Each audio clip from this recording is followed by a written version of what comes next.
জমিনে যে বর্বর হামলা চালাইছেন এরা হলো এই যুগের সবচাইতে স্বৈরাচারী জালেম শাসক। কথা বলেন ঠিক কিনা? আজও জালেমদের হাতে মুসলমানের রক্ত লেগে আছে।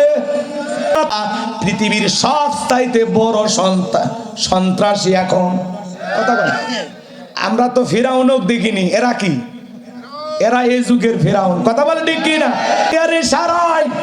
সেনাবাহিনীরা হাজার হাজার মুসলমানকে হামলা চালায় দুনিয়ার জমি থেকে বিদায় করে দিতেছে।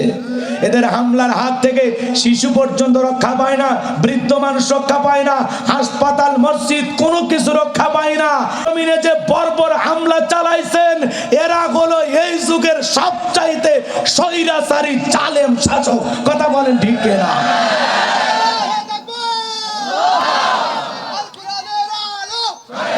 এই দেশ কার জানেন?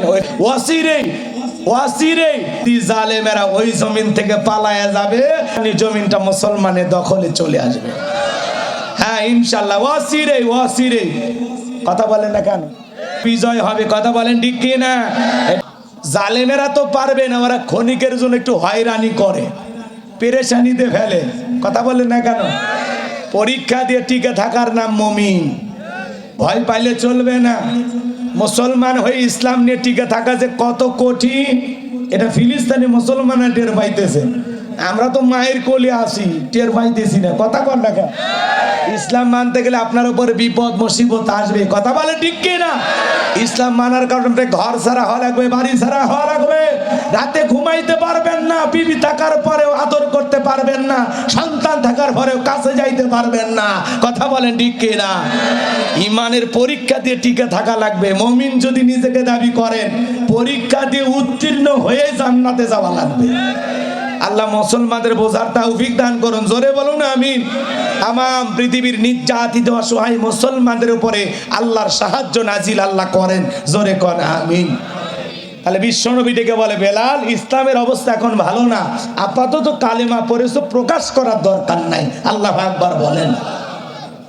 আমার ভাইয়েরা, হযরতে বেলাল ডেকে বলেন, নবী গো, আমার মনিব মায়ের কাছে বলেছিলাম উট্টুম্বা ছাগল পেশাব পায়খানা করে দেয়, এই ঘরে থাকতে আমার বড় কষ্ট হয়।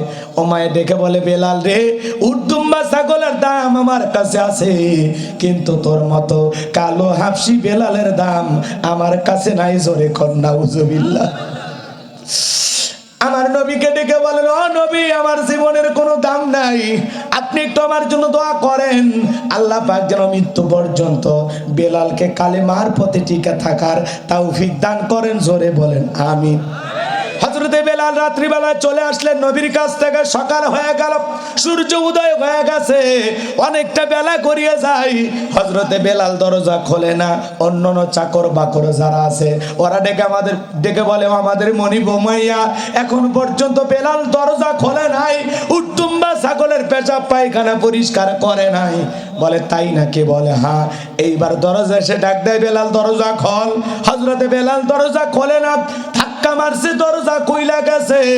এইবার ওমায়ে তাকায়া দেখে যেই রাত্রিতে হযরতে বেলাল কালেমা পড়ে মুসলমান হয়েছেন, ওই রাত্রিতে একটা উট্টুম্বা ছাগলের কাছে কোনো পেশাব পায়খানা নাই।